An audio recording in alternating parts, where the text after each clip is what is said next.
dark. You kept pushing on, but then you went too far.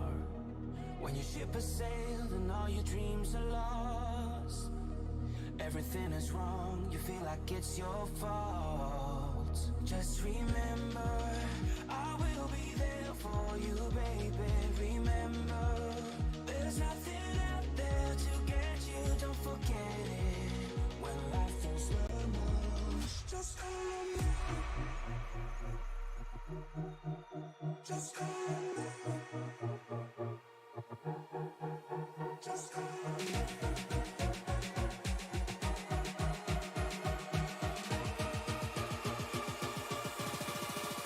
Just call on me.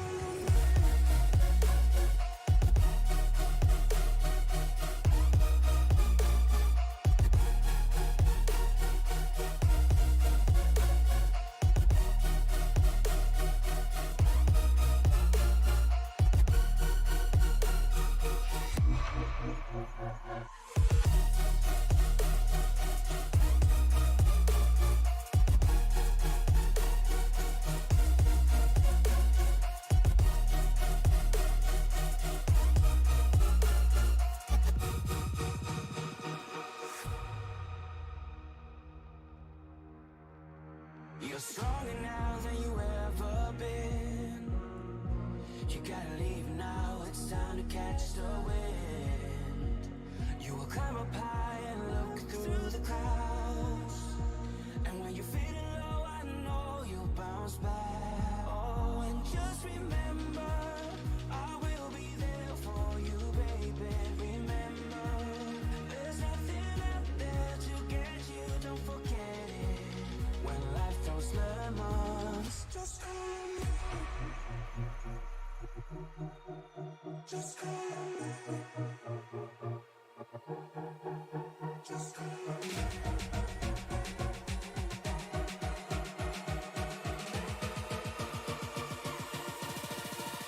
Just call on me.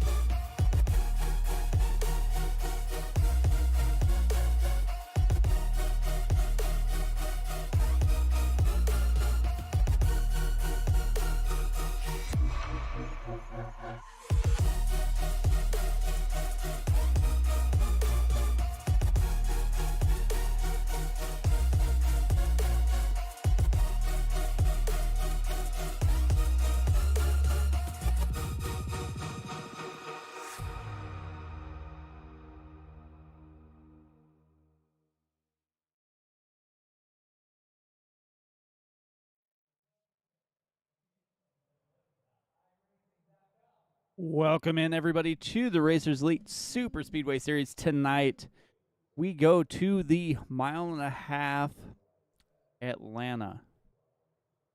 Atlanta has been redone a couple times, and they added it. That way it's more of the Super Speedway-esque track. We'll see how these guys can draft and dodge their way around here. That has produced several close finishes in some of the series we have been watching. Last week, we saw Kinsley Smith in the next-gen car at Daytona run away with the race, basically. He led 26 laps, wound up P1. Roman Lloyd and Matt Metler wound up top 3 in an iconic finish there at Daytona. And tonight, we've got standings. Andrew Teft, Richard Ode, Alex Teft, 1, 2, 3 right now. As the race winner from the first race of the season was not there last week, but it looks like he's in this week. Billy Hensley in the 88 machine is going to be out here on track, but these guys have already started qualifying. We're going to see where they wind up going here momentarily. Matt Metler starting his outlap.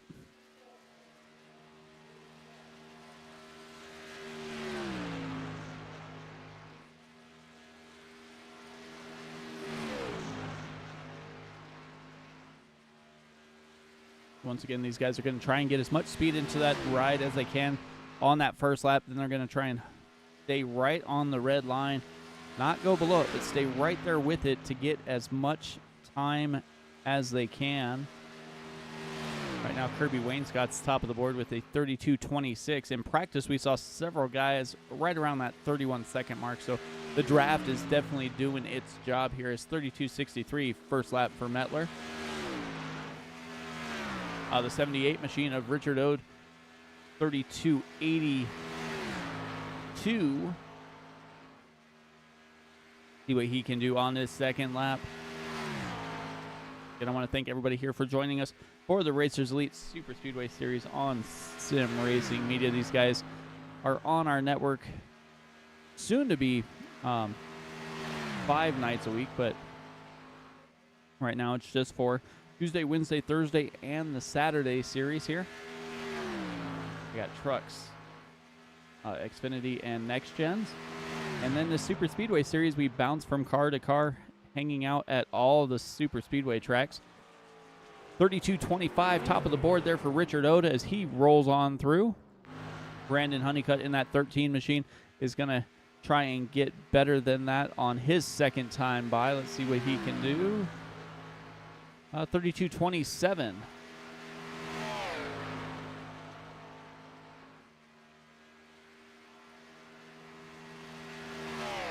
was pretty quick there for Honeycutt.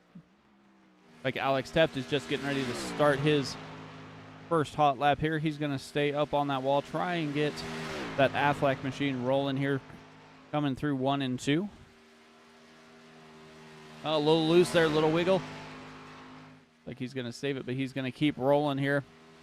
He's got only a couple minutes left here in this qualifying session to get his into the wall, so that lap is not going to count regardless of his speed, but see if he can keep that motor rolling here and get a time on this second lap. Second lap's the one that's going to matter. Everybody's went a little bit faster on that second time by.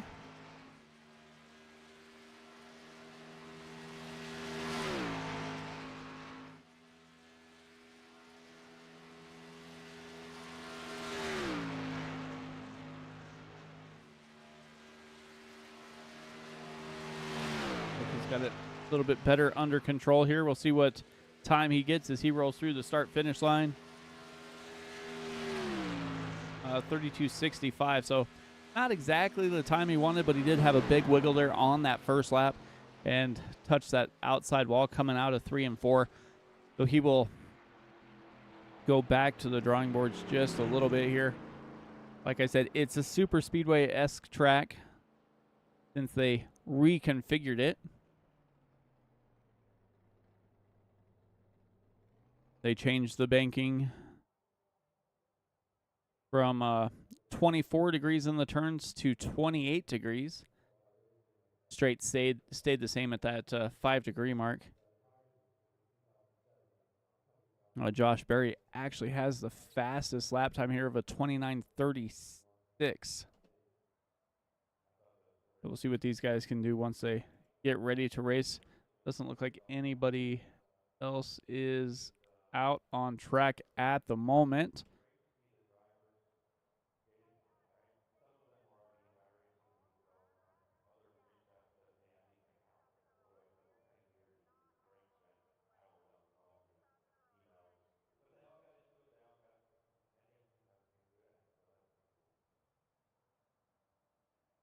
So next week we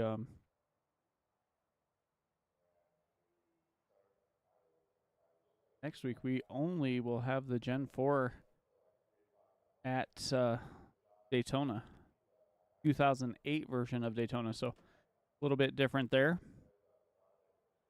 No one is still on track, so they're not going to be able to get a qualifying lap as well.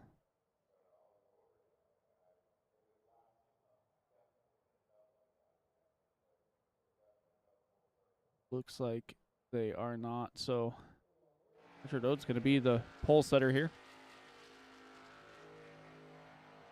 Honeycutt's still rolling around the track trying to figure out where he wants to run.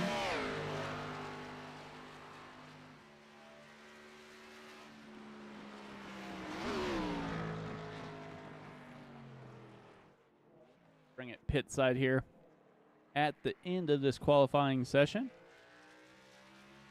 So Paul Hurst, Nicholas Falsetta, and Charles Whitehead. Oh, and Terry Fennell did not take a qualifying lap, so nothing really hurt there. We've got a field of, looks like 14 cars tonight. So it shouldn't be too bad to go from the back to the front on a little short field here, especially with the draft being what it is. These guys get in their cars. Let's see if we can go ahead and take a look at the weather. And it is definitely hot here in Atlanta. Ambient air temperatures only 70, we'll say 72 degrees. Track temp, though, is up over 120 degrees. So these guys are going to be slipping and sliding as they come around the track. But let's head on down to the track and go through the starting order here. Still waiting on Richard O to get into his car. We got Kirby Wainscott from Sparta starting to his outside. Brandon Honeycutt in row 2 with Eric Dodd. Oh, we got a couple Kentucky boys right next to each other there, Kirby Wainscott and Eric Dodd. Billy Hensley in the 88, won at Talladega, the first race of the season. Brother Pratt has been running really well here in this series as it's been going on. He will roll off in P6. Matt Metler and Garrett Michael round out row 4. Row 5, Chris Blasi and Alex Teft.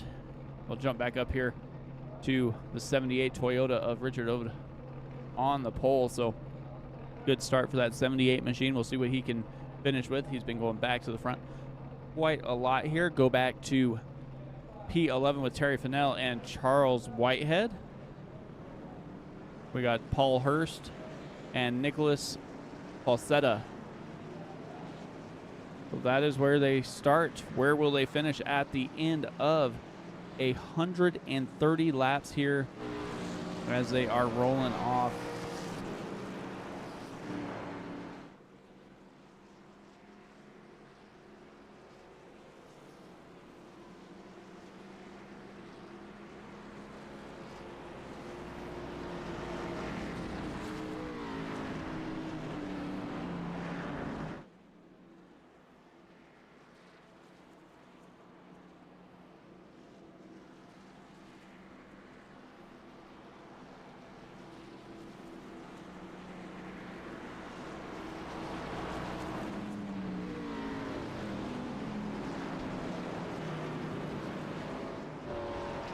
So here we go, 130 laps.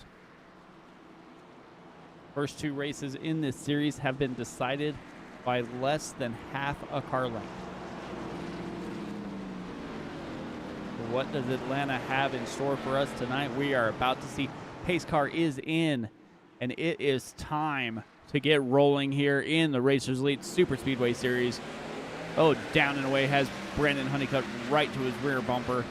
And they are off, headed into turn number 1. Like Billy Hensley's able to get by Wainscott as well. Wainscott's going the wrong way, trying to duck down, but he will not have time as Matt Metler closes the door on that inside lane.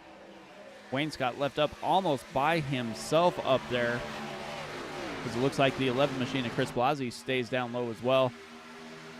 Billy Hensley jumps up in front of Wainscott, going to try and lead that outside line. But Wainscott's not staying up there in the high lane with him.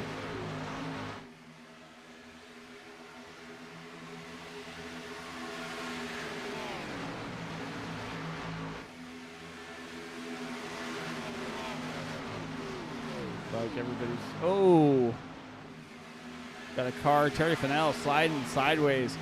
Gonna lose a lot of ground here. Like he made a little mistake there, and it has cost him dearly as he has lost the draft. Oh, the 78, our leader goes almost sideways, headed down through the track, able to keep it on the road, but got loose. This hot track is playing with their tires, and they will not be able to hang on if they keep that up the way it's rolling here. Chris Blasi inherits the lead. Billy Hensley slides in behind him. Matt Metler with him as well. Kirby Wainscott back there fourth on the bottom as Billy Hensley goes up high, tries to diamond the corner just a little bit, maybe trying to take that slide away that he saw earlier from Ode. Blasi down on the bottom, Metler right behind him, Hensley up top. Side by side for a while. Looks like Eric Dodd also up there on the high line, right next to Matt Metler.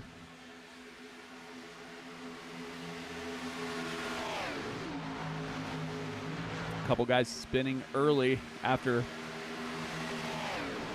taking the corner maybe a little too rough, getting back to the throttle a little too soon.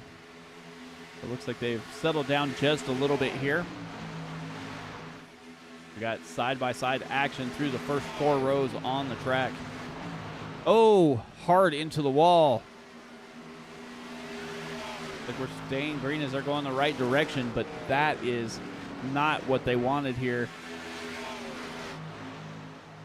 As Brer LaPratt got involved as well. Oh, and they finally throw out the caution. See what happened to bring out that caution. Everybody looked like they were fine, but then all of a sudden they were not. Let's see what happened here. Brer LaPratt, oh, the 63 machine of Garrett Michael. See if we can. I have to go back a little bit here. Go back just a little bit here.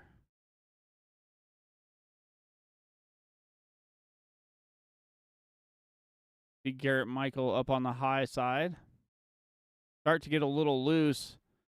Slide down the track just a bit, and then he's coming back up in front. Still loose. No air, no grip on the back tire. Honeycutt tried to avoid him and caught LaPratt. Going to send him up into the wall. He's going to bounce off of there. And it looked like everything was fine. Everybody was kind of going the right direction here. Got Fennell back there as well. Alex Teft going down to avoid him. Looks like he might have just stopped on the track, and that's what caused that caution to come out.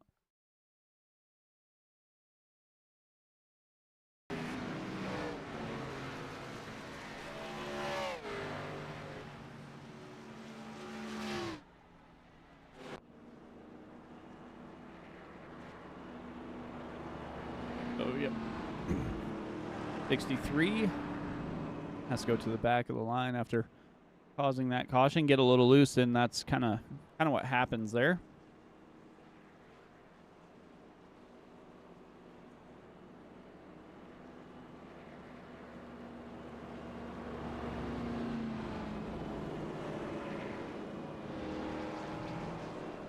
Andrew Teff checking in on the chat. He's not here tonight. He had some other commitments, but yes, it definitely looks a little slick there.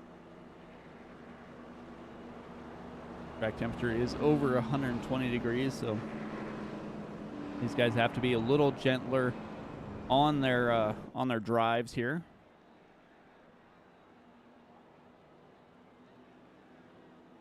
Oh, and the Billy Hensley fan club is in the chat as always.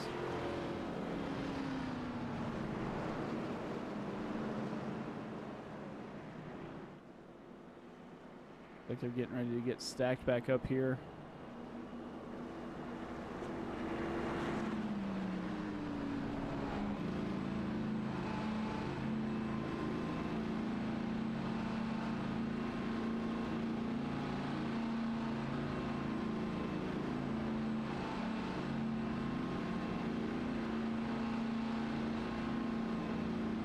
Really get ready to go down the backstretch. Blasi will have the button. I think about half the field came down. Billy Hensley is the first car that came down pit lane. Like he took fuel only. The top 5 drivers did not come down pit lane, so we'll see what they can do here on a little bit older tires.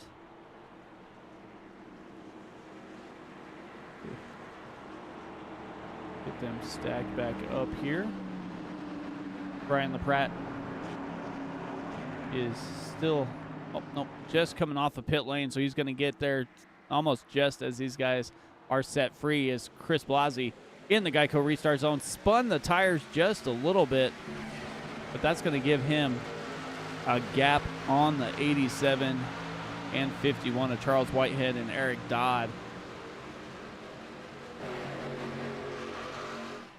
Whitehead able to get by, going to be in P2 as you see Brian LaPratt on the way out of pit lane. Blasi goes high, goes low, trying to find the spot on the track that works for him. Charles Whitehead up on the high line, slides in behind Blasi, goes to the high side, gets a little loose into the outside wall.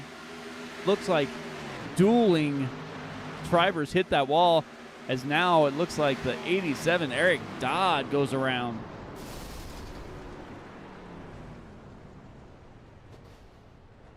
Like Matt Metler got involved, Nicholas Falsetta.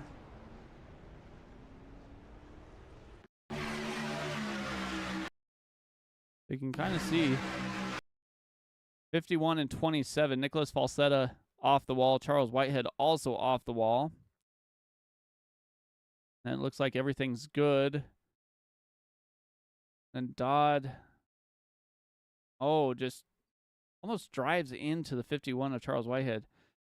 Slams on the brakes, it looked like, trying to turn down, and just wound up turning right into Billy Hensley. That's going to bring him around.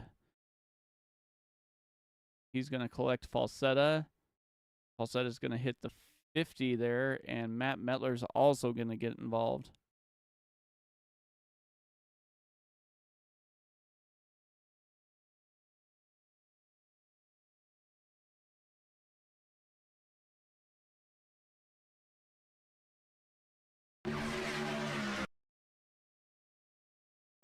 Here's the view from the Wonder Bread machine.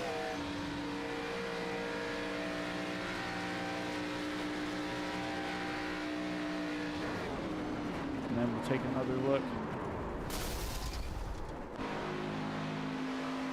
back here and take a look from Kirby Wainscott's view here. Watch everything set off in front of him.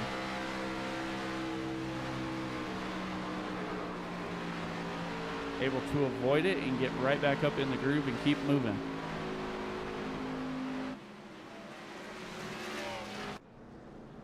So accident avoidance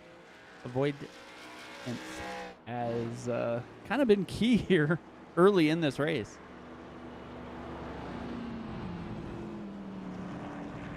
Now we are down to 2 drivers that have yet to hit pit lane. That's going to be Blasi there and Paul Hurst, 11 and 76 machine.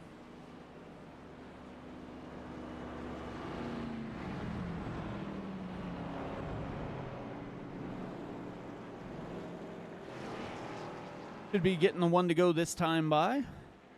Get stacked back up and let him loose.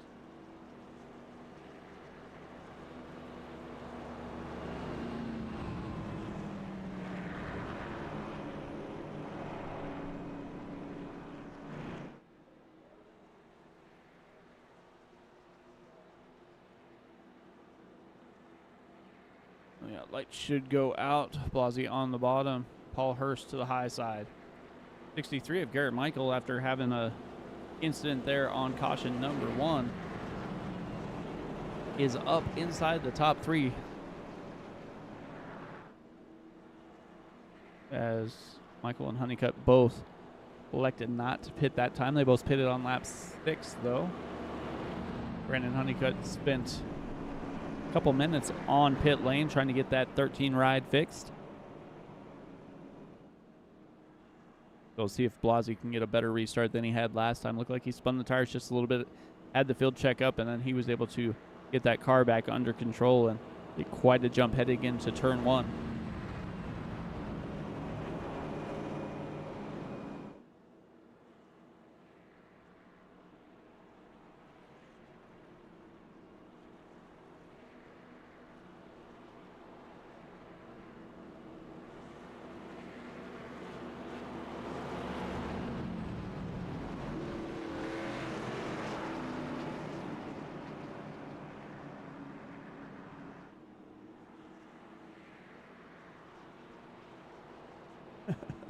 Yeah, Andrew, if this keeps up, they're going to have to go to a couple backup cars. We'll see if anybody has any cars to finish the race. Blasi with the button as they head down through the Geico restart zone here. Blasi on the inside, Hurst on the high side. Side by side they go. Garrett Michael gave him almost 2 car lengths, so Blasi had plenty of room, but that outside line is definitely going to be able to take advantage here as Paul Hurst and Brandon Honeycutt jump in behind that 11 of Blasi.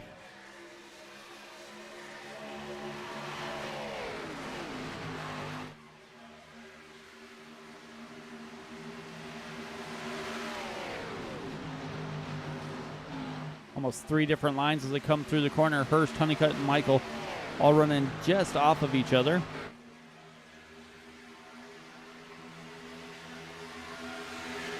Billy Hensley is all over the back of Kirby Wainscott, giving him a shove, trying to get up inside that top 5 with that 88 machine.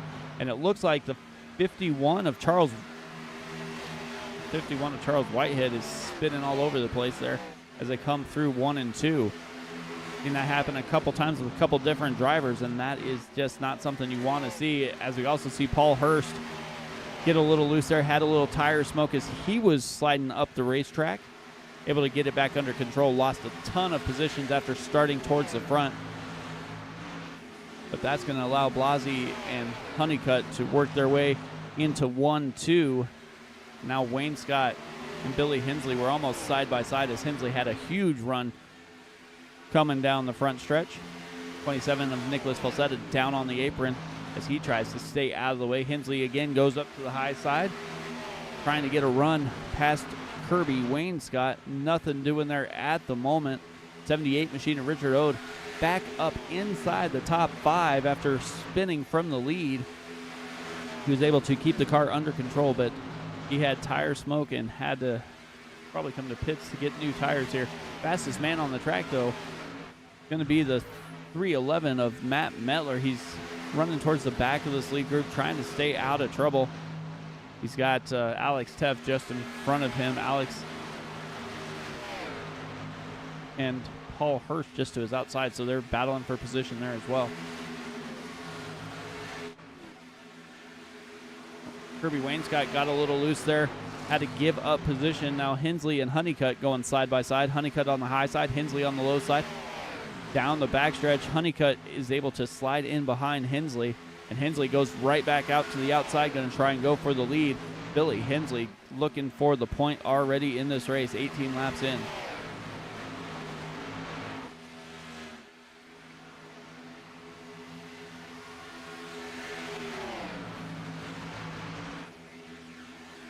Blasi still with the lead. Honeycutt giving him a shove, trying to keep him up there. Richard Ode back there as well. Kirby Wainscott hanging on to the top 5. Blasi's up 8 positions. One of the only cars on track that have not hit pit lane yet.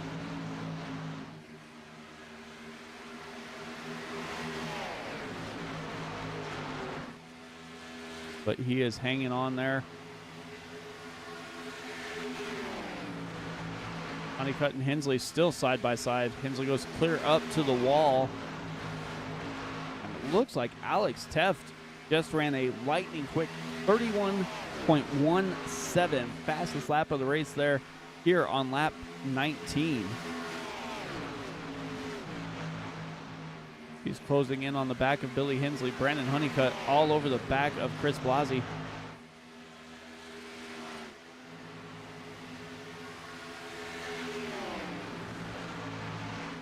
He'll be coming up on some lap traffic here in a moment. Looks like Charles Whitehead might be the first driver they meet here. We can take a look off the nose here of this Pals 13 Chevy. As Hensley goes right to his outside, side by side they gave. Look how close they were there. Richard Ode in the middle. That dangerous diamond pattern is forming. Nothing doing at the moment.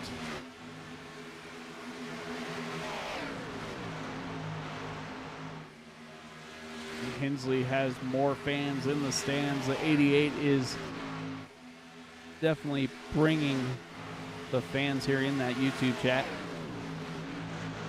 Michaela, Michelle, Carmel.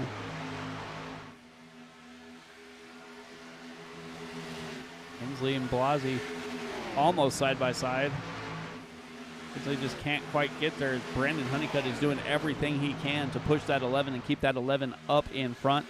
He wants to be the driver to make the pass. Matt Metler goes from the high side to the bottom side, right in front of Kirby Wainscott. Kirby lets him in, but now that gap is closing as Metler stays to the high side. He's going to be coming to the back of Billy Hensley here. If not faster than that, Metler has a lightning fast 311 forward here as he went from the back of this group almost up to P4 right now as they're 3 wide coming through the corner. The 67 machine trying to stay in the 87 machine trying to stay in the wall out of the way, and he will do just that as the leaders all get by.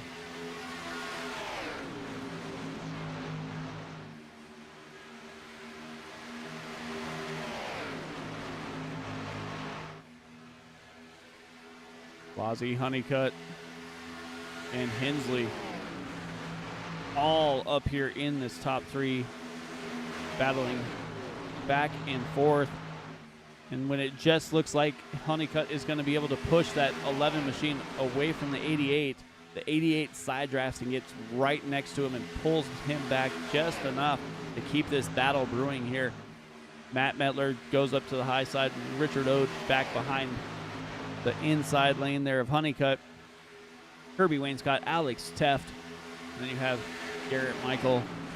All of those are lead lap cars. You also have the 87 of Eric Dodd following in this group here. 26 laps complete of 130. See what the temperature is now. Yet only a balming 124 degrees as far as track temperature goes. So it is going to remain hot and slick here. We'll see what happens when these guys come down pit lane to make their pit stops that they are going to have to make. We'll see if they're going to come out and be a little sliding there. It looks like Hensley got a little tire smoke there as he was sliding up the track just a little bit. Not too much, but just enough. It looks like Honeycutt's able to pull away, and now Billy Hensley's going to be side by side with Richard Ode. And Honeycutt slides up in front of Hensley there. Richard Ode goes to the bottom. Chris Blasi stuck in the sucker holes. They're almost 4 wide down the front stretch. Honeycutt to the lead. Billy Hensley left out by himself. Chris Blasi slides up trying to block that block with that 11 machine. He'll do just that. Slow Hensley down just enough here. Slide in behind Blasi.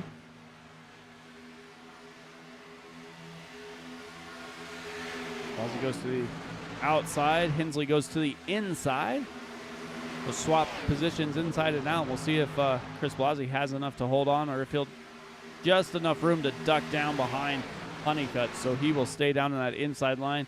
Looks like that's where he wants to be. And just as I say that, he pulls back out, gets a little loose there, is able to gather it in, but he's going to lose a little bit of ground here. Matt Metler's going to try and get to the inside here as well. Looks like Kirby Wainscott's closing the gap a bit. Richard Ode also right there. Blasi goes from first, battling with the 311 of Matt Metler for third place here. Honeycutt and Blasi were working fairly well together, but once Honeycutt got loose, goes down the track, able to keep it straight-ish as he heads down. Looks like he's going to head down pit lane. Oh, not quite. Keeps it straight, loses a little bit of time there. We'll have to see what happened there with Honeycutt. See if we can take a look real quick.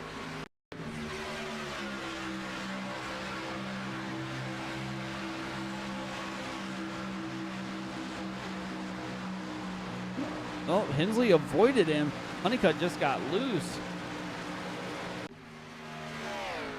Definitely not something you want to see from the leader. We've seen it a couple times here tonight, and I imagine we're not overseeing that as well, as the track temperature really isn't cooling down too much here. We're about mid-afternoon. Side by side again, Billy Hensley leading the inside. Matt Metler was on the outside, but he ducked down, and Blasi goes up to the high side.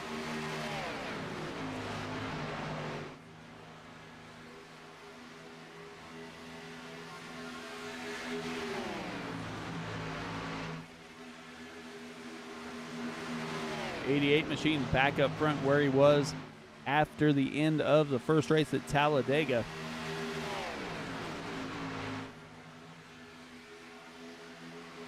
Matt Metler pulls out, going to try and go by. But Billy Hensley has, oh, Blasi goes sideways, sliding through. Where is Blasi going to end up? Let's see what happens here. It looks like he's going to try and lock it down and make it down pit lane. It looks like he might be able to do it. He might get a penalty, though, for unsafe pit entry. We'll have to see what happens here as he makes his way down pit lane. He was one of the only cars that had not made a pit stop yet in this race. Everybody else pitted on lap 6 or lap 11. We have one driver that pitted on lap 15, but he is a couple laps down, so trying to make his way up there. Billy Hensley leading the inside and outside lane, depending on when you look at the track. Right now he has Richard Ode behind him. Matt Metler up to the high side. Metler into the wall, going to try and stay off of everybody. It looks like he will. He'll lose a little bit of time after bouncing that 311 machine off the wall, but he is going to stay in third. Kirby Wainscott closes the gap just a bit. Then you have the 63 of Garrett Michael, 43 of Alex Teft also back here, and you have the 87 of Dodd. Michael gets loose. Michael is sliding around. We've seen it happen 3 times now coming out of turn 4. He will get it slowed down and head down pit lane.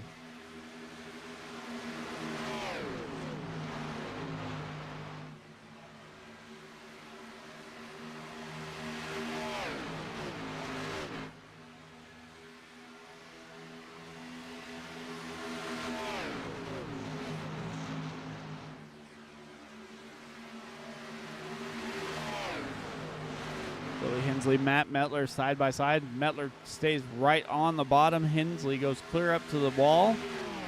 Metler's going to lead that lap.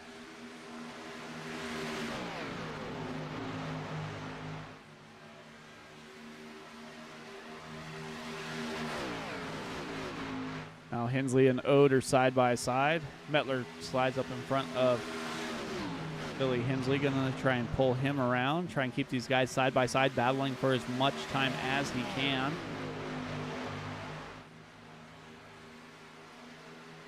All these drivers up here, last pit on lap 11.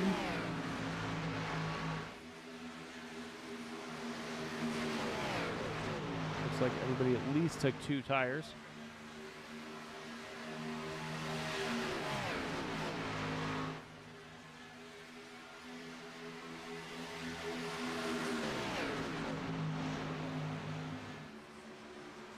Metler going sideways. Able to keep it straight, but he will fall to the tail end of this line here. Brandon Honeycutt's almost going to catch him as well.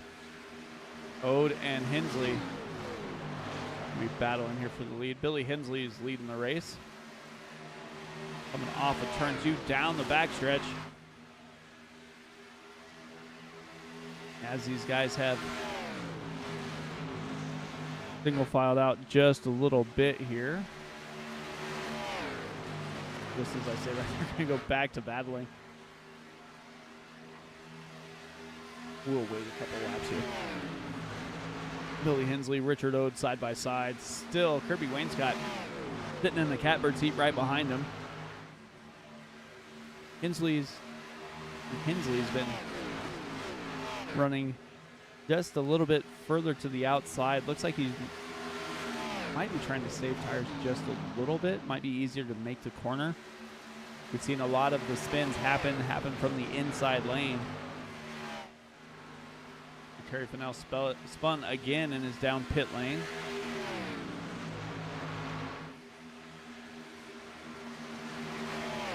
Hensley and Ode still side by side.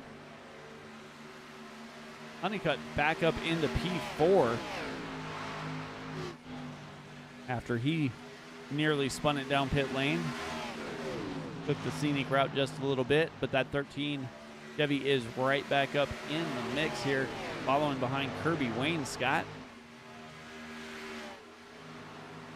Top 4 drivers here, not separated by a whole lot. You have the 87 of Eric Dodd trying to push anybody around to keep them kind of up towards the front. He bounced off the wall and spun and had heavy damage. Wound up coming down pit lane, spent 4 minutes on pit lane. Elected not to use that fast repair that early in the race, hoping he'd catch a couple cautions here. We had 2 pretty quick, but after that, it's been running green. Richard Ode to the point, but Brandon Honeycutt back looking for the lead as well.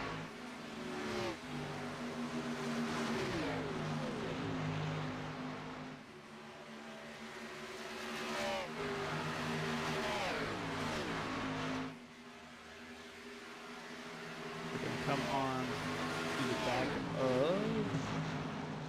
Oh, whoa, whoa, whoa! Richard Ode, Alex Teft. Just as I was switching cameras. No caution either. Oh, there it goes.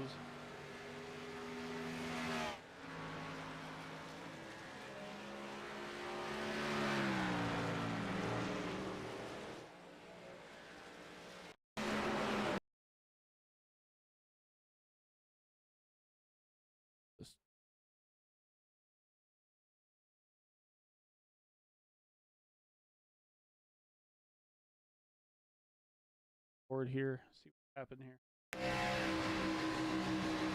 Oh, he was sliding up the track. Honeycutt was trying to check up, just not enough. That Sherry Strong 78 goes around. Not really what you want to see. And it looks like Alex Teft just lost it as well. 87 of Eric Dodd got by. Like Alex Teft just lost it.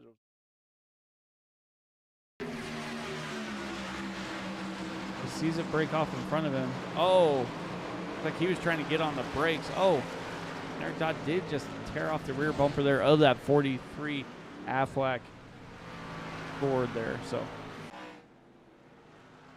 third caution of the night. Everybody should be coming down pit lane except for maybe a couple lap cars here.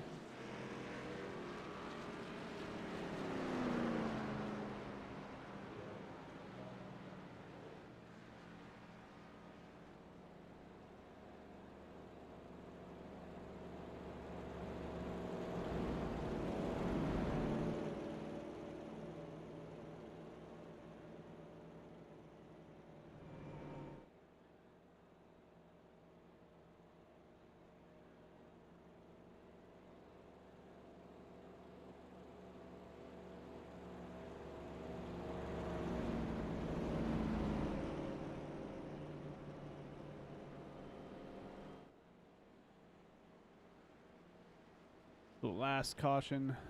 Everybody is good here. It looks like we'll have Eric Dodd taking the wave around, probably. Garrett Michael.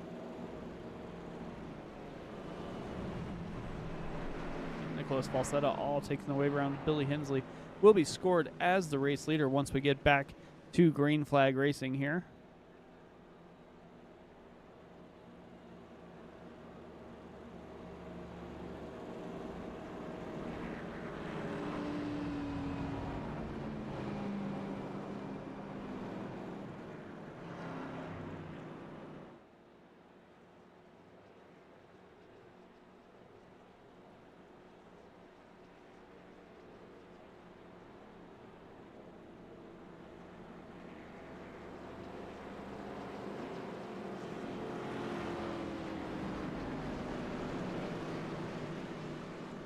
be rolling through.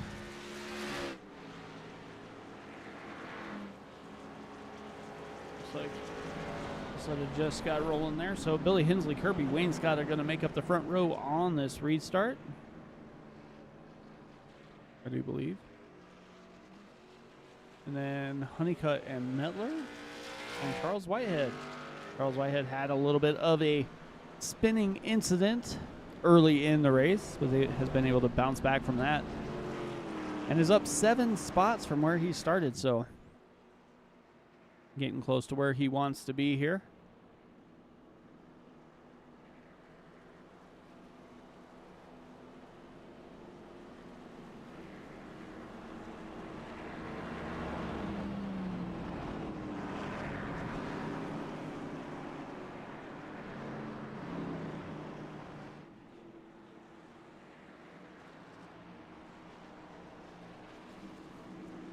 So Billy Hensley is leading the race. Billy Hensley fan club out in force in the YouTube chat. He's going to take control of the field as they hit that Geico restart zone, and he is down and away, kind of stacked up the field a little bit. As looked like Honeycutt was trying to guess when he was going to go and guessed wrong. Might have given him a little bump there to get him going, but he is out to the lead. Honeycutt's going to be in second with Kirby Wainscott and Matt Metler going to be battling side by side for third place. Charles Whitehead goes from the bottom to the top in front of Richard Ode. Kirby Wainscott down to the inside now. Matt Metler single filed out. Whitehead back there as well. Now this is where the laps are going to get interesting. Everybody just made a pit stop, and it looks like everybody got tires. So they're going to have to take their time, let their tires wear in just a little bit before they set sail. And as I say that, Chris Blasi, tired of riding in the back. He had a taste of the front, and he wants to get back there. That 11 machine is on his way towards the front here, all over the back of Kirby Wainscott. Saw him drive from the high side, jump a couple people, and get down to the low side. And now he's all over the rear bumper of Kirby Wainscott, slides up in front of Charles Whitehead, gets behind Richard Ode, and he's going to try and ride that 78 machine towards the front.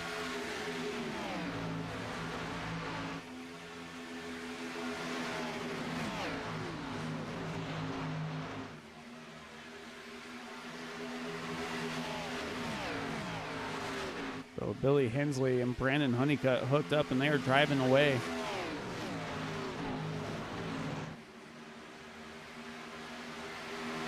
Honeycutt goes to the bottom side as Hensley goes up to the high side. Hensley gets into the wall just a little bit. Side by side they go down the front stretch, crossing the start-finish line about the same time.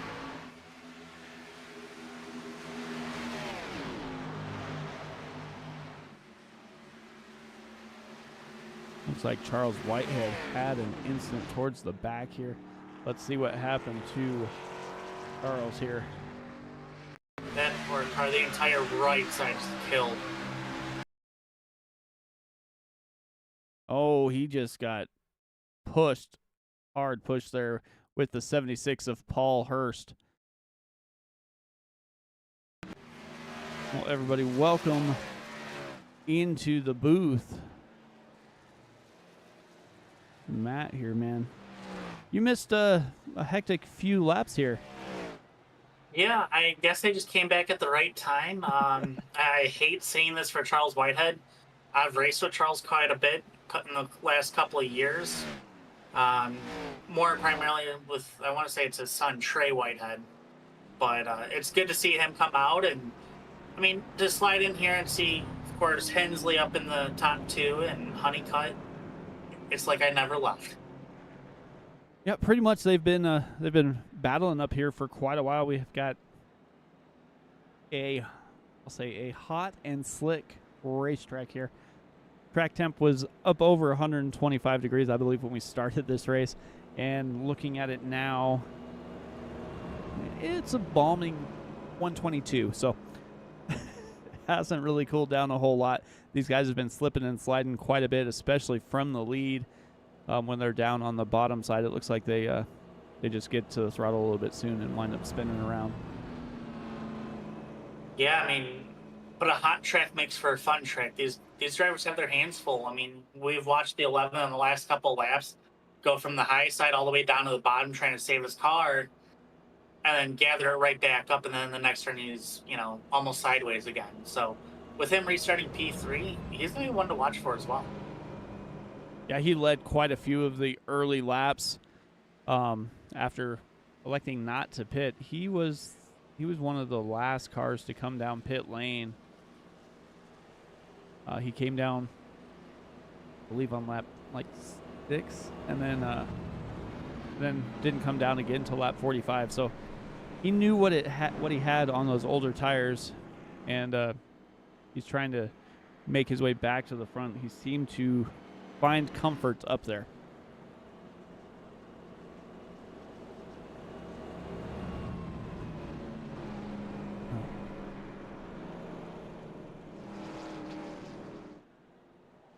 Honeycutt is all over the back of that pace car there, getting a good look. You know, Honeycutt does have the 3 on the side of his car. That's all I'm saying. Let's see where he's going to pick. I was going to say, if he picks the top, that is something that has not happened any of the restarts we've had. The nice thing about the top side is that you have that driver on the inside having to look out that door and fight that or that headrest to try to get a good vision when you're actually going to go. Yeah, that is true. The few restarts we've had, they've kind of stacked up the field a little bit as everybody tries to guess when you're going to go, and we've had guys go right at the start. Then we had guys wait until like the last second to go. So we'll see what Honeycutt does here. Honeycutt's been looking for the lead for quite a while. He was leading for a couple laps. Then he had a near spin there as he was leading the race. Went down on the apron through the front stretch, got back up onto the track, and fought his way back inside the top 5 before we hit the this last caution here, and he pitted and was able to come out on the right side. Right before we go green here, it looks like we have the entire bidding family rooting on the 88 of Billy Hensley. Yep, the Hensley fan club is out in force. As we see Honeycutt jump on the loud pedal and lead him to the line. Now, Honeycutt wasted little time. He saw that restart zone, and he was down and away. Blasi didn't waste any time as well, as he is right behind him. Billy Hensley was able to get by Wayne Scott. Wayne Scott faded back pretty easily, and Chris Blasi is blocking Billy Hensley like crazy. He knows that's a strong car, and he wants to keep him behind him as much as possible. Bold strategy, Con. Let's see how that one plays out. Now, that was some pretty aggressive blocking there early in this run. Blasi goes to the high side, and now Billy Hensley has Brandon Honeycutt pushing him on the bottom. And Billy Hensley's going to be able to drive away from that outside lane as he is out all by himself is Chris Blasi. We may be seeing what steering ratio does to some of these drivers. I mean, you look at the 11 machine, and the wiggle that he had, it looked like he was almost running like an 8 or 10 to 1. Whereas, you know, as you run like a 14 to 1, you're a lot more stable. Yeah, Brandon Honeycutt just slid on the rear bumper there of Billy Hensley, sent him up to the wall. Hensley's all over that wall, bouncing 3-4 times as they come through 1 and 2.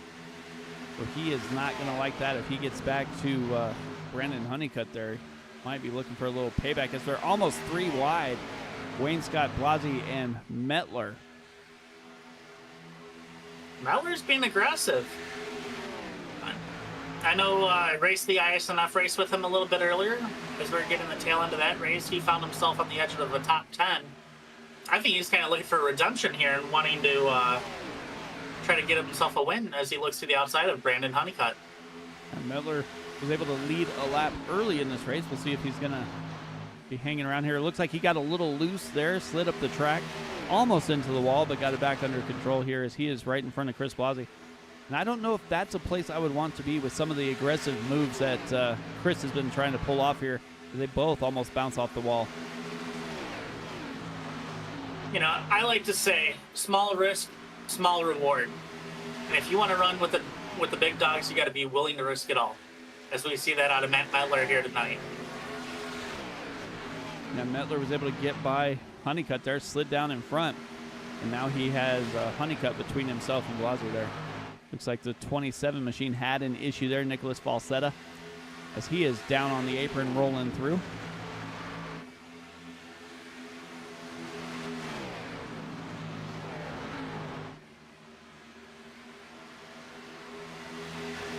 So Eric Dodd is still sitting in pit road with required repairs, so his night's pretty much over.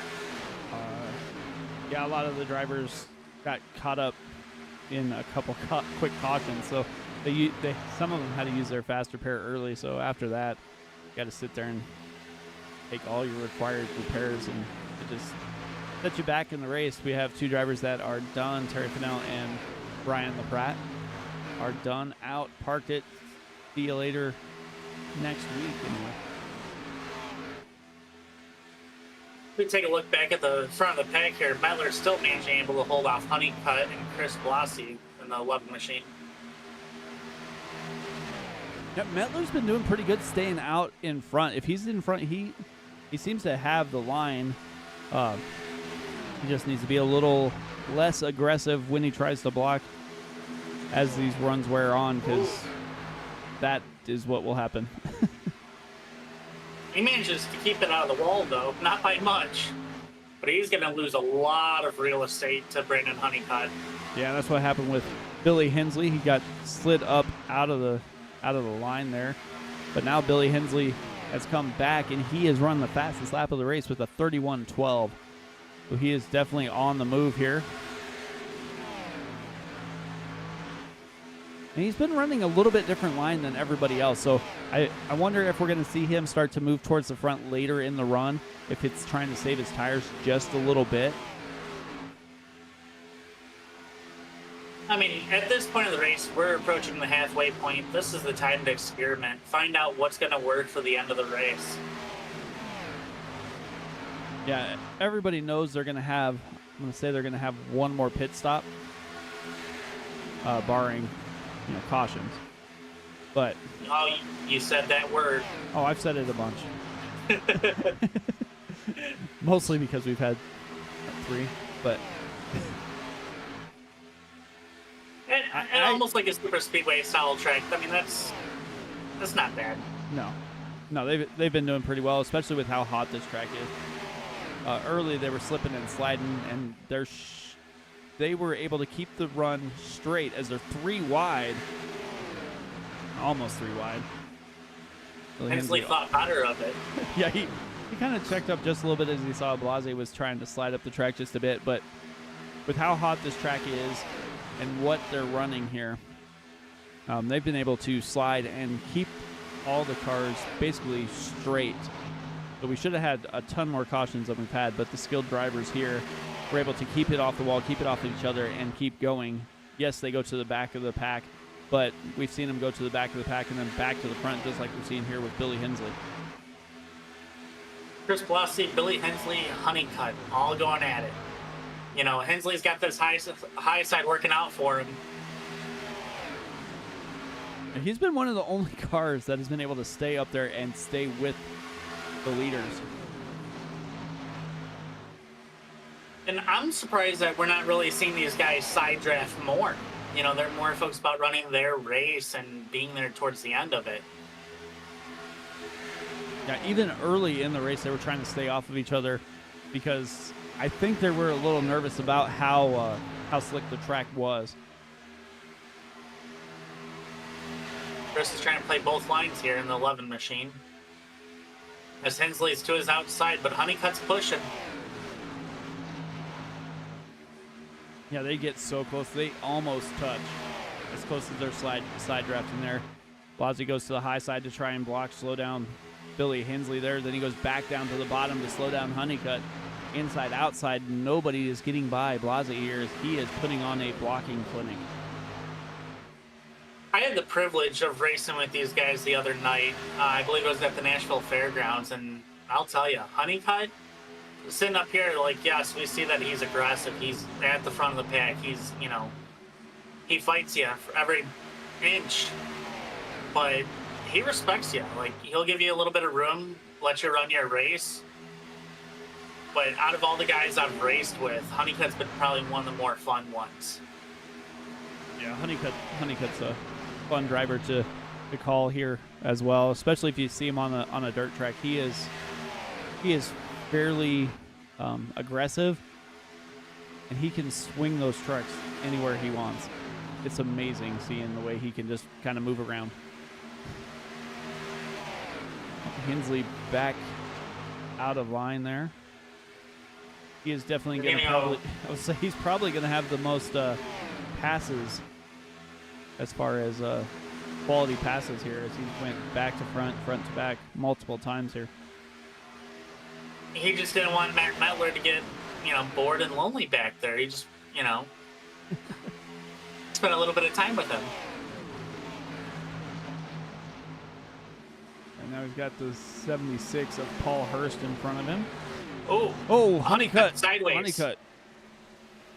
Nice save. We watched a couple cars get out of sorts there. And we're going to stay green at this point. It's happened 3 or 4 times. Let's take a look, see what happened to Honeycutt here.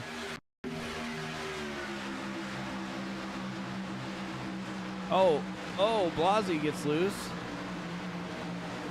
And then it's that Honeycutt gets transition. loose on the transition. Shout out to both of these drivers for getting it straight, not taking anybody else out with them, and that's hard to do. And Kirby Wainscott gets the lead. You know what, Kirby? I'm going to say this only once. We all love KFC, but what you have to run is a KFC Taco Bell car, a throwback to the old days, where you had like the 2 or 3 restaurants in one.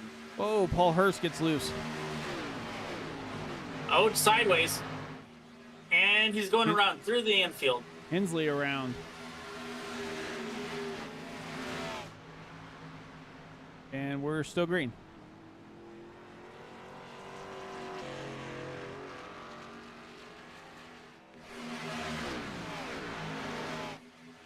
And at this point, with how slick the track is, all of these drivers are like, where is the headman? Where is Andrew? He set this up and now he's not running it. Joke's on you.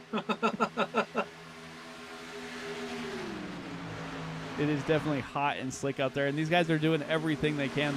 They have handfuls of cars here, and it just keeps sliding, but they've stayed green. We've seen 2 incidents where they nearly lose it, but they're able to keep the cars going in the right direction. And we stay green. That's the big thing in there, is we see Metler fight back on the high side to reclaim second spot. Ooh, Metler's loose. He's up in the wall. Gets it saved. Will everybody else be able to work around him? As we see Honeycutt go to push 3 wide. Now Honeycutt doesn't have much of a choice. He's behind Garrett Michael, and Michael was going a little bit slow, and so was Metler up on the high side. So Honeycutt was trying to get by, stay out of the way, and not get involved in the wreck. And he gets loose sliding down the track. Wow.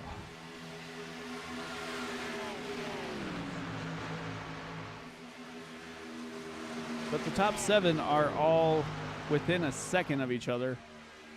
And you got about 11 back to Billy Hensley after sliding around there. And then Paul Hurst also back there, 22 seconds off the lead.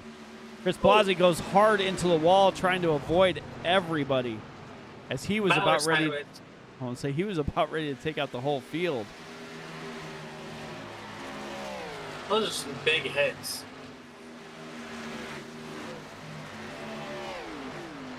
I think these guys just got so much heat in their tires that they overheated them. And it is so hard to pull these tires back off.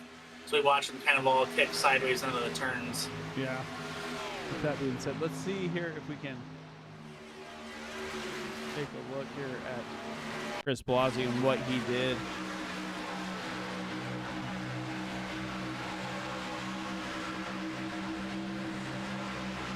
So he gets a little loose.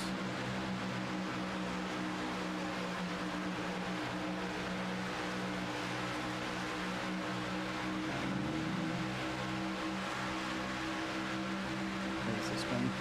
He gets a little loose here. You see him, see his car start to turn down the track.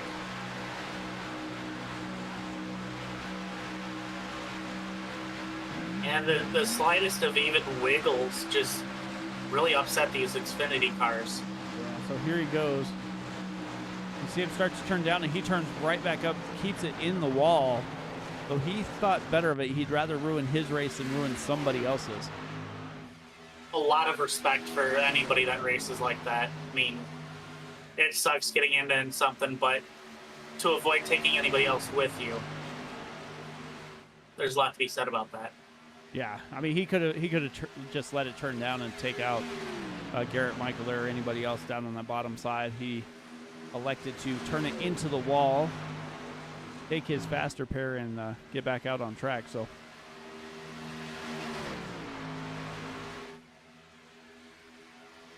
definitely something to say to that. But with that being said, and these guys kind of settling down just a little bit here, we're going to step aside. We'll go picture in picture. You won't miss anything, and we'll be right back in one moment.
All right, we are back now. Let's see what happened with this yellow flag that's waving here. Looks like Garrett Michael is involved here. Let's see what transpired here.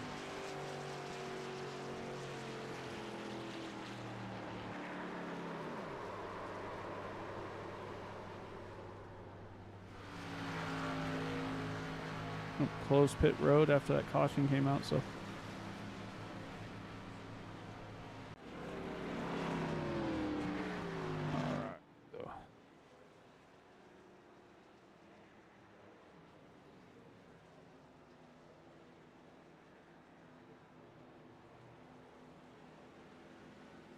happened here. We've had a couple incidents while we were away. Yeah, we had a couple cars get sideways trying to hit pit road, and you see, obviously, Kirby Wainscott went down a lap. Charles Whitehead was down a lap. Let's take a look here. See what happened on these pit stops.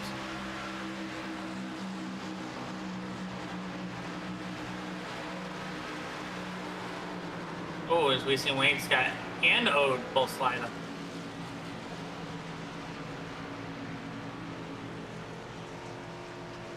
So Ode ended up coming in too high, and I believe we ended up with a speeding penalty. Yeah, that's what it looks like.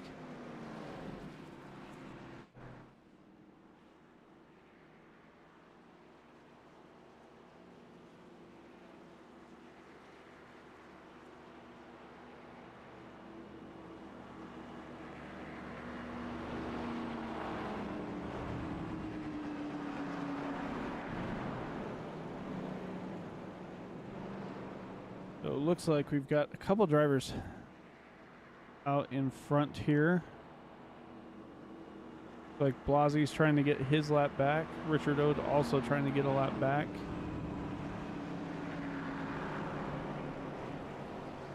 For all of our Hensley fans out there, I'm sorry that I'm going to break your world here, but Hensley currently has a black flag, as well as Paul Hurst in the 76 machine. So we're going to have to stay tuned to them and see what happens here with that. I know we have a couple of drivers pleading their case to race control.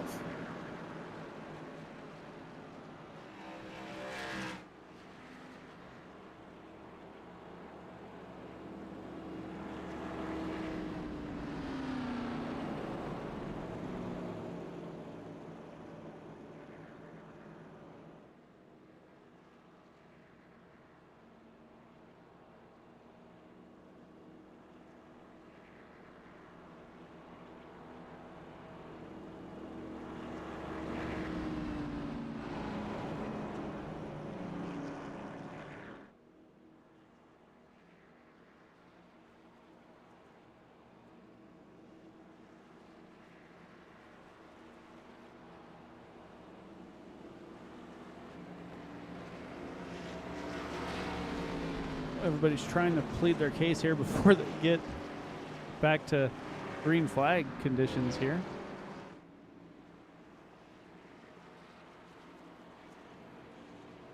Sounds like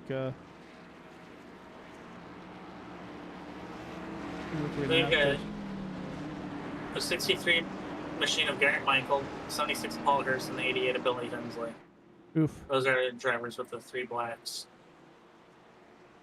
Brandon As we are going back green. Looks like Brandon Honeycutt with the button. Alex Teff to his outside. Only two drivers were able to stay on that outside lane, as they were the only ones on the lead lap here or without a penalty. Looks like Garrett Michaels pulling down already, staying out of the way. Billy Hensley trying to stay up basically in the wall, let these drivers go by, because he's going to be coming down pit lane, I do believe, unless he gets word from race control that he doesn't have to. Hensley, black flags have been cleared as he avoids the top of the wall there, and he's going to hammer back down. Billy Hensley pleaded his case, had a lap to have race control review it, and he is the lucky one as he gets that flag cleared, so he will stay racing inside the top five. Just also had word Garrett Michael has to complete a drive-through, and then once he rejoins the track, as long as he doesn't speed, he should be getting his black cleared by race control. Right now that leaves us with 5 cars on the lead lap.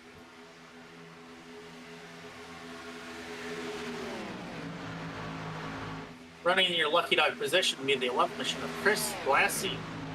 We've seen him struggle on and off throughout the night with a loose car. Now Blassie's been up towards the front, running both lanes, trying to manage both lanes and keep his car clean here. We'll see what he can do. He can get that lap back the hard way, and it looks like he's going to be pretty close to doing it. With that earlier wreck, I believe he used his quick repair from the looks of it. So now it's, this is it. Whatever happens now is the car that he's riding with for the rest of the race.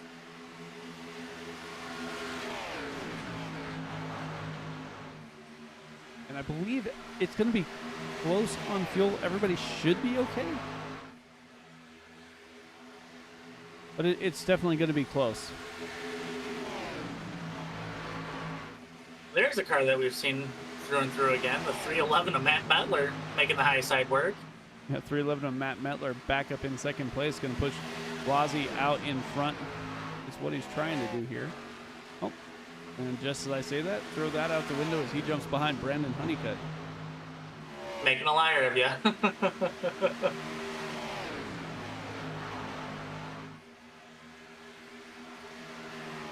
Honeycutt will still continue to lead as he's facing battle from Matt Metler. Alex Tuft rides in the third position. Kirby Wainscott, P4. And don't look now, the 88 machine of Billy Hensley is running in fifth. Yeah, top 5. Only drivers on the lead lap. We have a whole host of cars in this group, but only 5 of them are battling for position on the track. Hensley's not in a bad spot. He still has cars to work with. He's just over a second out from the leader. He's still in it.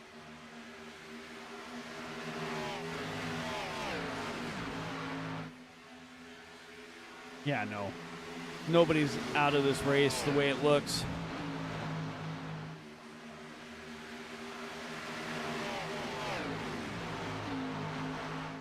It's going to be interesting to see what the leaders do here when they're going to try to overtake the 76 machine of Paul Hurst, who is now taken to the high side. Yeah, Paul Hurst made his drive-through, got back on track here. Took the wall a little bit there. Yeah, he's trying to keep it high and avoid everybody, and just got a little bit too high with this hot track and slid up into the wall.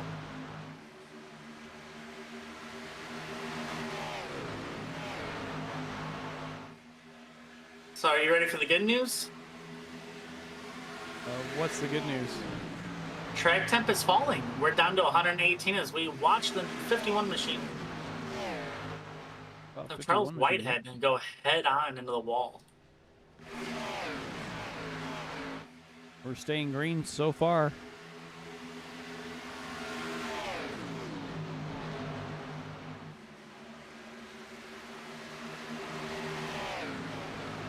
Velocity's not giving up any ground to the leader, Brandon Honeycutt. He's trying to get his lap back the hard way. Yeah, and don't look now, but that 88 machine has sliced and diced his way through the field as he is up to P3 now. Going to the high side of Matt Metler.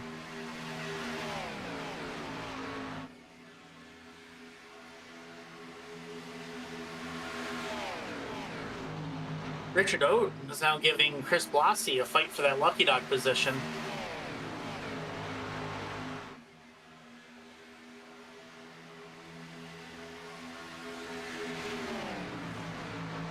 So the way we run right now, you got Brandon Honeycutt in the lead. Then you have 2 lap down cars of Chris Blasi and Richard Oat. Between him and second place of Matt Metler, and you have Alex Tuft, Billy Hensley, Kirby Wainscott, your top 5.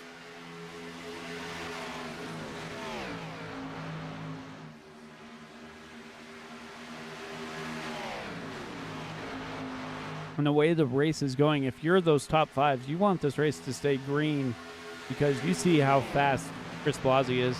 And if he's able to get back on that lead lap, you're going to be battling him for the race win. And if I'm Chris Blasi, I would really have to be careful with trying to make sure that you don't pick up even or register any type of incident point that would pop out during a caution. Because as hard as you're fighting Richard Oat for this lucky dog spot, you could lose the lucky dog spot as a result. Yeah.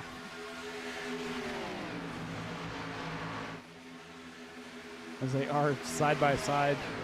door to door. Definitely don't want to be the one to cause the caution either. Then you'd have Garrett Michael luck into the lucky dog.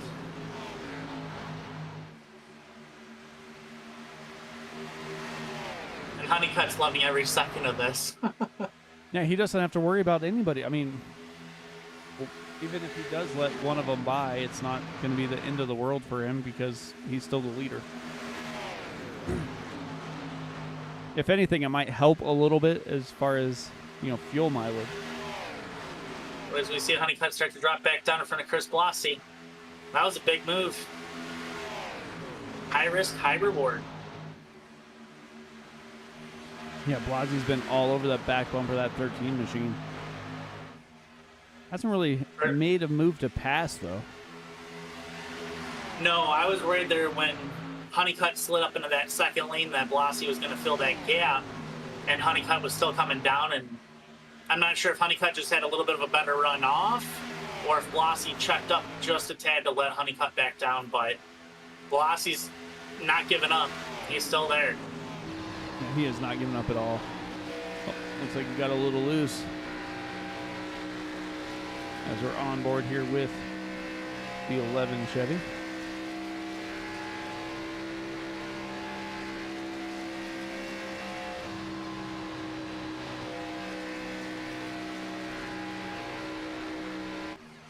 Definitely seems like he has a little bit better drive through 1 and 2, but Honeycutt has a better drive through 3 and 4.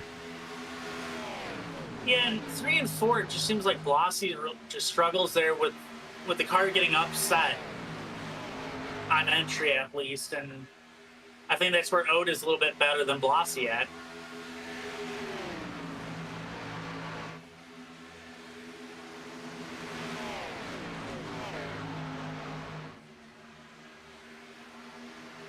So it looks like we've got 4 drivers that have called it quits now. Eric Dodd, Nicholas Falsetta, Barry Fidel, and Brian LaPratte all called it a night. And look at Matt Metler go up to the high side.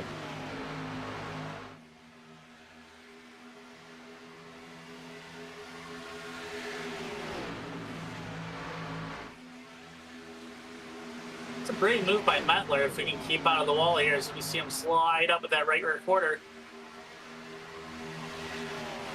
That right rear tire has got to be taking some wear, the way these guys kind of slide around there. No, Whoa, Blasi. Big save by Blasi. That was, he gave up the spot to Richard Ode, but he just saved his race. Yeah, if he would have slid on the track any more than that, that would have been his race. His race would have been over. Now, obviously, that's going to heat up his tires a little bit more. It's going to be interesting to see what he does here in the next couple of laps if he can hold this thing under him.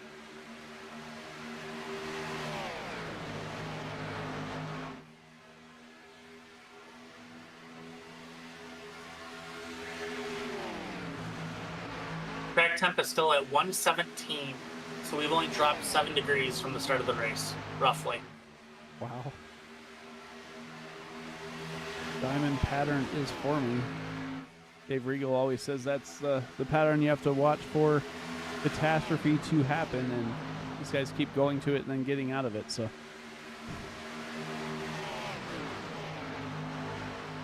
who does Metler pick at this point? Do you try to push Richard Ode, or do you go with Chris Blasi? I think he's worked pretty well with Blasi, but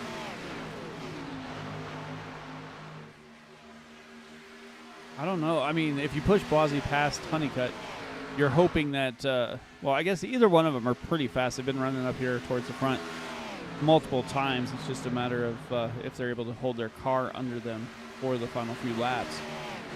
Because we are getting close to that countdown moment here, as we're going to be 21 laps to go. We've seen Blasi have another big save. His tires are upset on that 11 machine as he wiggles and gets a little bit loose as Metler looks inside.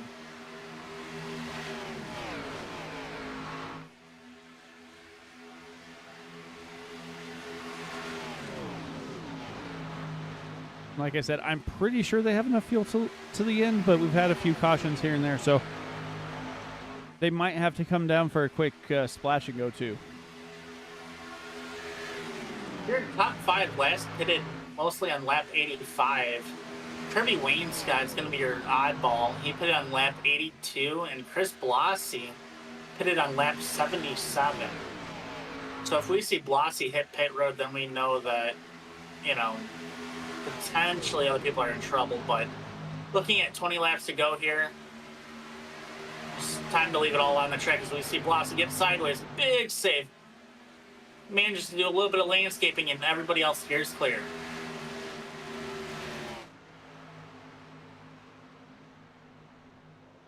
Gets back out on the track.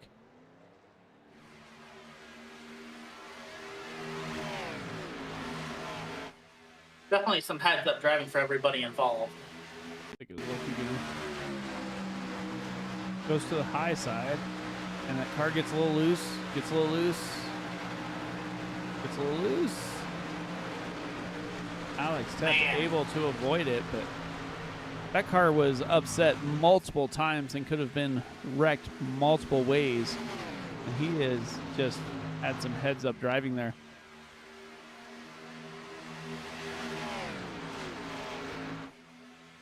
So Honeycutt, Mettler, Wainscott, Hensley, and Teft are the top 5. Oates getting a little bit out of sorts as Mettler looks to the inside.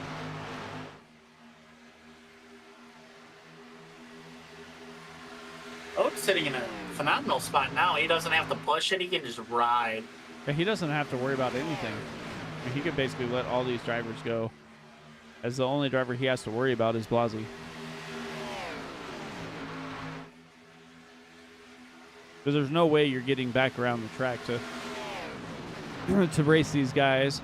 You just have to kind of hang on and hope. Pep is wiggling a little bit as he's working to the outside of Hensley.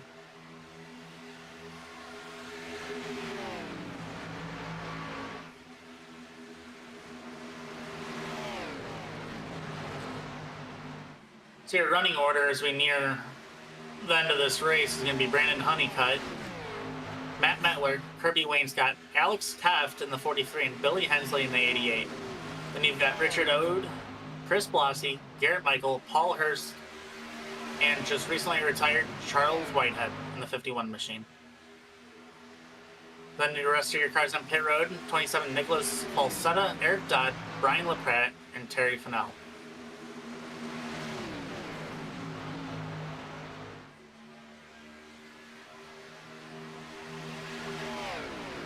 Billy Hensley was running towards the top.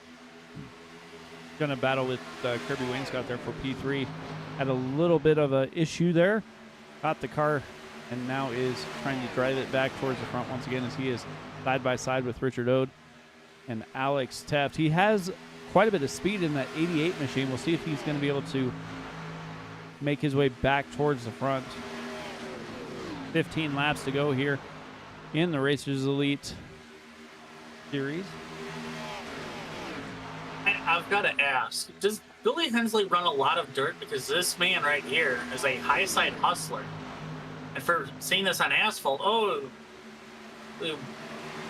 nice save as the 76 gets out of sort. That'd be Hurst. Hensley manages to avoid. I don't know, he seems to love the high side here. He's one of the only drivers that have been running up there. I mean, the way he conducts himself on track, that is very consistent with how a dirt racer runs the high side. I mean, he's been able to hold it high and pretty up there. Now Brandon Honeycutt's going to have his hands full with the 88 machine.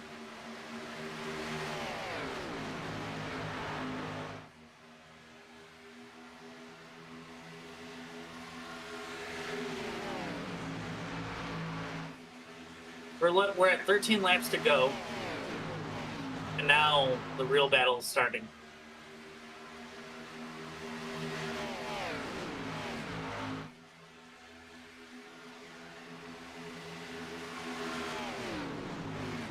I actually just heard from Carmel Johnson.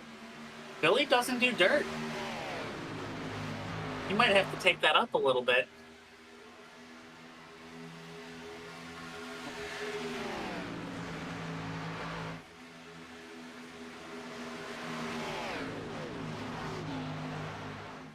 He's got a D dirt license, so.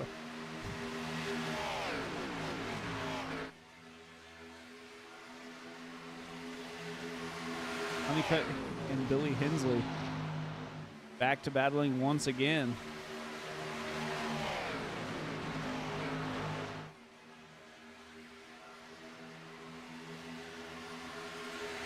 Still side by side. Hensley's going to edge out as we go into one. But Honeycutt gets that drive back off.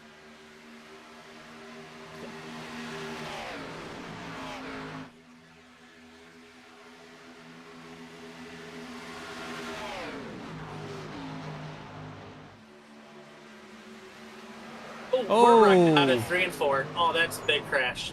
Alex Teft. Matt Metler. I'm going to say that was all the 311. Not necessarily his fault, but side by side there with Alex Teft. I believe Teft ended up blowing his motor in this crash. And Metler just gets loose, nowhere to go. Flips Alex there. Ouch. Oh, Richard Ode gets a little tap too, so I don't think he will be getting the lucky dog, and Chris Plazzi might be getting it.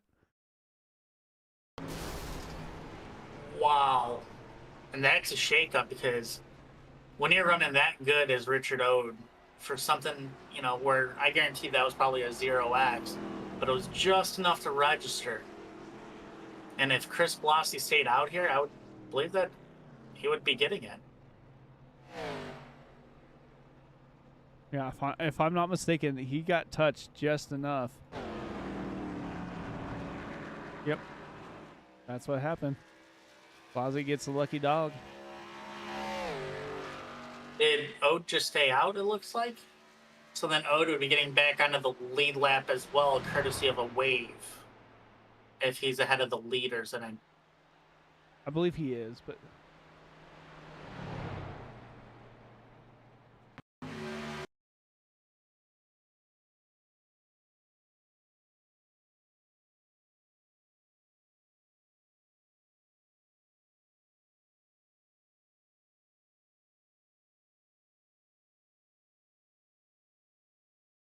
maybe here we go. right or suspend.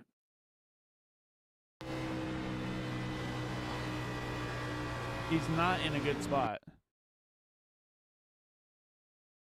And he just gets barely touched. Yeah.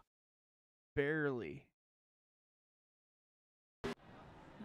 Still heads up driving, trying to avoid it, but He's going to stay out. He's going to have to roll the dice. with less than 10 to go, I mean, at least he's back on the lead lap then. As we'll see him here get the wave around the pace cars, be full to 1 to go. Or why should I say 1 to green?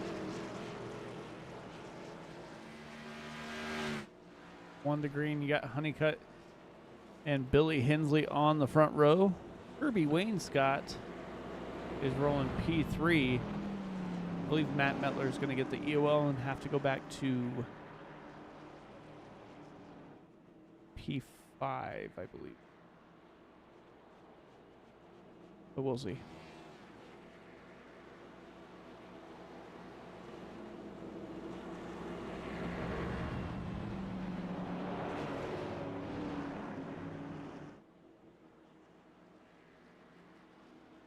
Don't know if he has to get behind the lucky dog or not. But and here comes Richard Ode after his wave around. So that's going to give us 6 cars in the lead lap here.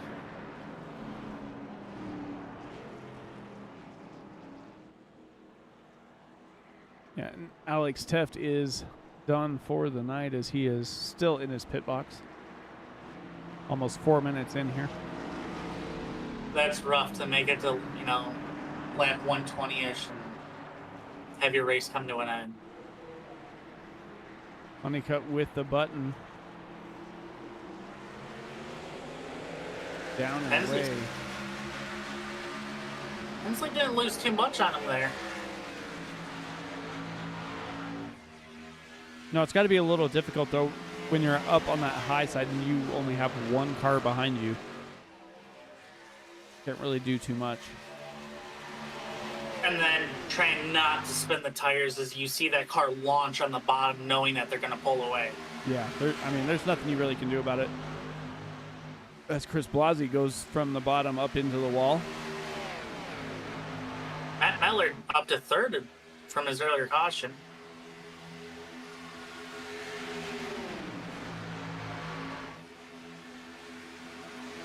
Kirby Wainscott goes out to the high side and try and get some position up here. Chris Blasi almost going to force it 3 wide. Thinks better of it. Ducks behind Mettler.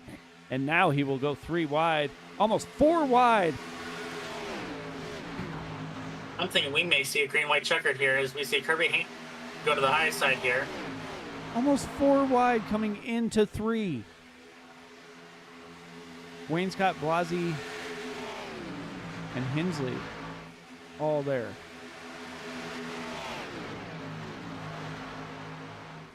I'm just thankful for every race these guys have raced. We don't have, we have Billy Hensley, but last week we had Hensley Smith. We didn't have Billy Hensley, so we couldn't get those names mixed up. They're still not on the same track. You know, and at least these guys race with each other a lot, so we know, or they know what each other's moves are. Yeah, As Chris Blasi leaves that lap. down a lap. Lucky dog as Honeycutt spins around. Goes down on the Mettler bottom. Mettler around, almost around as well. So that is going to leave the race with 4 to go between Chris Blasi and Billy Hensley. I'm surprised we stayed green They, as we get 3 to go. I don't know how we stayed green.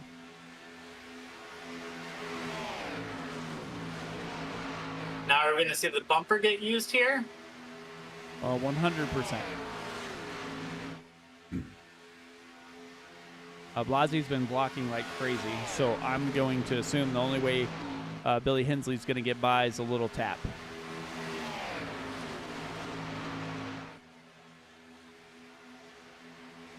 Now that'll be interesting to see what race control would rule. So you get the popsicle sticks. Hensley's trying to figure out a way around the 11 of Chris Blasi.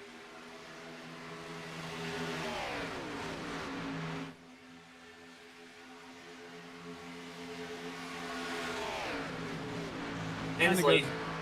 Kind of goes to the high side, but nobody's up there really to help him. And he doesn't have that car behind Chris Blasi to try and make that side draft work. A white flag in the air. Blasi, Hensley, back and forth they go. With the crossover, Hensley to the inside. Is he going to stick? And don't look now, but here comes Mettler and Kirby Wainscott. They had a run, and they are working hard here. Kirby Wainscott jumps behind Billy Hensley, pushing him down towards the wire. Mettler into the wall. Blasi bouncing off the wall a little bit as well. And here we come to the start-finish line, and it is going to be Billy Hensley winning again. Kirby Wainscott, Chris Blasi, Matt Mettler, Richard O is your top 5. Fastest lap of the race was ran that time by Paul Hurst. A 30.97, the first lap under 31. The only driver under 31. Wow. That last lap, that was insane. Hensley with one heck of a drive off, managing to save that car when he got out of sorts and getting the inside of Blasi.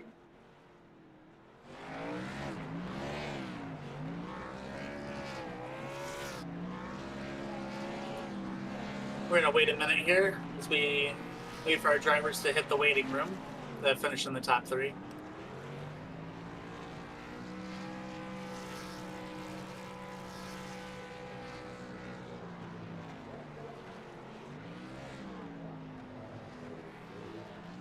Billy burning it down once again here.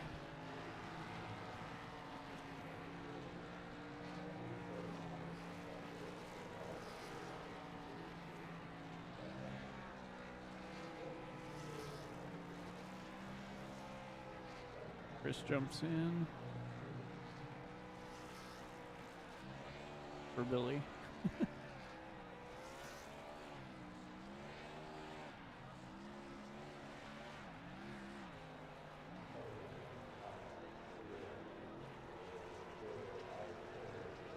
I just tried to reach out to our top 3 to see if I can get them up into our channel here.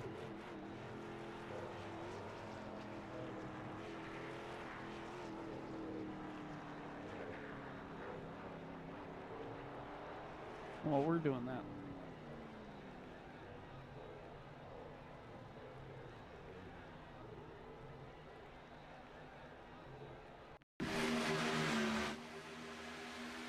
Watch this last lap again. I mean, if I'm voting on it, I believe this is going to have to be the move of the race. The only thing that saved Billy Hensley is the fact that Matt Mettler and Kirby Wainscott came here. Otherwise, I think Chris Blasi probably had a win. Yeah, I mean, Chris was just in a position where we watched him struggle, you know, with having to use that quick repair. He came back from being lapped down to fighting now, you know, for a win here. And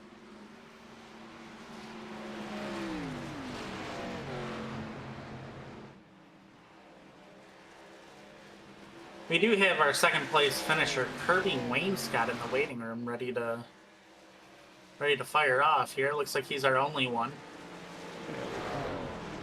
Getting up here. 5 here. All right. Kirby Wainscott, this is Matthew Moniak and Mike up in the booth. How are you tonight? I'm good. How are y'all doing? Man, in a state of shock almost after that last lap. That was. I hope it was as entertaining for you guys as it was for us behind the wheel of these cars. It was it's a little slick out there. So what would you say, you know, you started the race in second, you're bringing home, you know, the second position. What was the key to your race? I mean, how did you approach the race coming in, and how did your strategy change throughout the race? Yeah, I told Alex before the race started that I had a feeling it was going to get really, really loose because when we ran this in the trucks, you really couldn't lose the draft really because the cars would get so loose you'd have to let off the gas so much. But I had told him I was just kind of going to stay back and let everything happen in front of me. Very nice.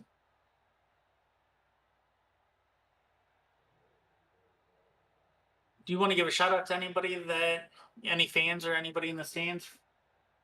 I just want to give a shout out to you guys and for always doing a great job with the broadcast. I always enjoy going back and watching the races again. And thanks to Andrew and everybody that does a part in putting on this league. It's hands down the best league in iRacing. So if there's anybody out there that's watching and wants to join up, just go to Racers Elite, and we would love to have you. I know we've seen a little bit of a smaller field here tonight with 14, but the racing, it's been jaw-dropping. I mean, a lot of hard racing with top-notch guys. It's a treat to always come in here and watch you guys run. Yeah, it was nerve-wracking, but it was really, really fun because every single lap you had to make sure you were on top of it. Because there was one time I did pretty good for the most part. There was one time I got loose and I got lucky because I got it woe down enough to come to the pits. I went ahead and I was in my fuel window, so I went ahead and pitted, and luckily the caution came out. I got the lucky dog, so I was able to come back around. So, but yeah, they were definitely a handful tonight. Before we let you go here, I've got one last question for you. Yes, sir. How likely is it that we're going to see a Taco Bell KFC car from you? I mean, you can't just run KFC. You have to throw it back to old school when they shared the same restaurant. There may be something in the works. Oh boy. Well, we look forward to seeing it. We're not going to hold you any longer. We'll let you go celebrate with your team on your second place finish. Congratulations. Alrighty, thanks, guys.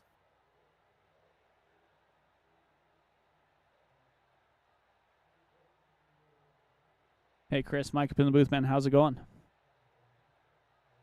What's going on? Oh, not much. Well, you were able to come back from being a lap down, a couple spins. You had some amazing saves tonight. How was it racing out there? Once the tires wore out, man, it was pretty slick. It was hard to keep it straight. That's for sure. I could have pinched him on that coming out of it was 2, I think, or 4 to get the win, but I didn't want to wreck the whole field. Yeah, I was gonna say you were blocking pretty well there, using both lines pretty well. So I knew you were gonna be tough once you got there to the front. You wound up getting that lucky dog because Richard got just a little bump there in that last caution. Is that what happened? Yeah, just I had no little idea. bump. That's why they call it the lucky dog. You gotta be lucky sometimes. Yeah, definitely. Well, you were definitely one of the faster cars out here on the track. Anybody want to thank before we get you out of here tonight?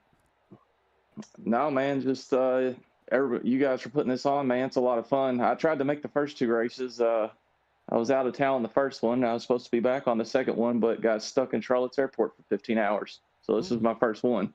Ouch. Well, congrats on your podium, and maybe we'll see you next week when we jump into the Gen 4s. Yeah, man, that's going to be a lot of fun. I love those cars. All right. Well, I'll talk to you later. All right, man. Take it easy. Thank you. Yep. Thanks. So, our race winner, Billy Hensley, apparently does not have a mic. He says that he's going to have to buy one now since he's, finishing on the podium or winning so much. Yeah, I mean, maybe that's a good thing. He doesn't have a mic, so he can just drive and focus on that. But, he has won 2 out of the 3 races we've run. We head to the 2008 Daytona in the Gen 4s next week, so see what these guys can do when they get there. But with that, let's go ahead and go through the race results real quick. It will be really short here. Billy Hensley, Kirby Wainscott, Chris Blasi, 1, 2, 3. Matt Metler and Richard Ode are the drivers who finished. Oh, no, Brandon Honeycutt did wind up finishing on the lead lap after spinning there towards the end. We have Garrett Michael, Paul Hurst, Alex Teft, Charles Whitehead, Nicholas Falsetta, Eric Dodd, Perry Fennell, and Brian LaPratte.